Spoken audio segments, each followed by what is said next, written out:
Breaking news this afternoon that the Arsenal defender Gabriel is out for the rest of the season. The Brazil international needs surgery on a hamstring injury. It's a huge blow to their Champions League aspirations and, of course, the two-legged quarter-final against Real Madrid. Gabriel was forced off early in Arsenal's 2-0 win over Fulham on Tuesday, with Jakub Kiwior coming on to replace him. The club statement this afternoon has confirmed that the injury is severe. Said this, Gabby will undergo a surgical repair procedure to his hamstring in the coming days and immediately begin his recovery and rehabilitation programme with the aim to be ready for the start of next season.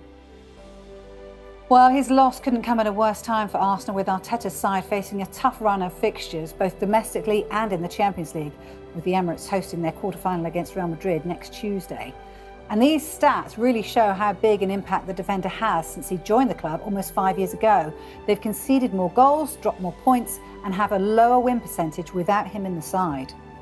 It's horrible news. It's the news that we all kind of feared after the way we saw Gabriel pull up in the Fulham game. You could tell instantly that he was in quite a bit of discomfort. I hope that him sort of getting up off the ground and trying desperately to get back into position because the ball was still in play hasn't done any further damage. And I hope that's not the reason that he's ended up in a situation where he requires surgery. But this is the third one for Arsenal this season. You know, 3 players now requiring hamstring surgery. And I know people will talk about Arsenal's role in this. And I know people will focus on maybe the lack of rotation with regards to certain players. But I think this is a problem that we've got in the game generally at the moment. The volume of hamstring injuries, full stop, is alarming. And I don't know what the reason is because I'm not a medical expert, but it's certainly something they've got to be working on, trying to get to the bottom of in the background. The timing, as you said, it couldn't be worse.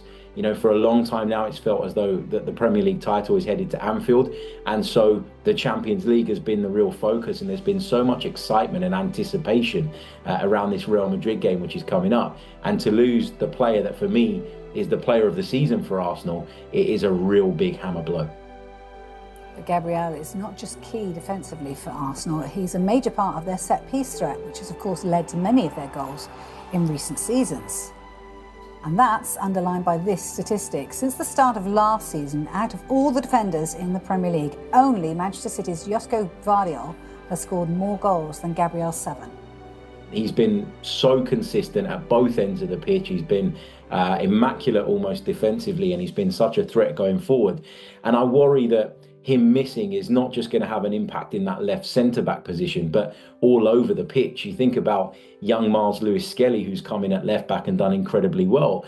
I think he's been able to thrive, not because, you know, partly because Gabriel's been able to kind of sit there alongside him and guide him, you know, tell him when to go, tell him when to drop, pull him in close to him when he needs to. I think that's a really important relationship. So I think Lewis-Skelly's going to be impacted. I think William Saliba's going to be impacted because Gabriel tends to be the aggressor and the one that goes after the ball, and often you see William Saliba come over and kind of clean up. So his role is going to have to change and be adaptable. There's so many reasons why this is a real big problem for Arsenal.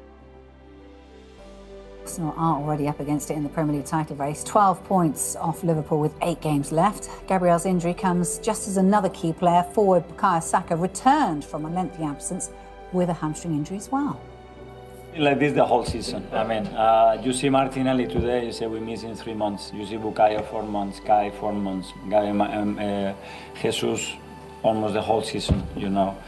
How we have managed to be where we are with all those injuries. Ben White hasn't participated at all this season.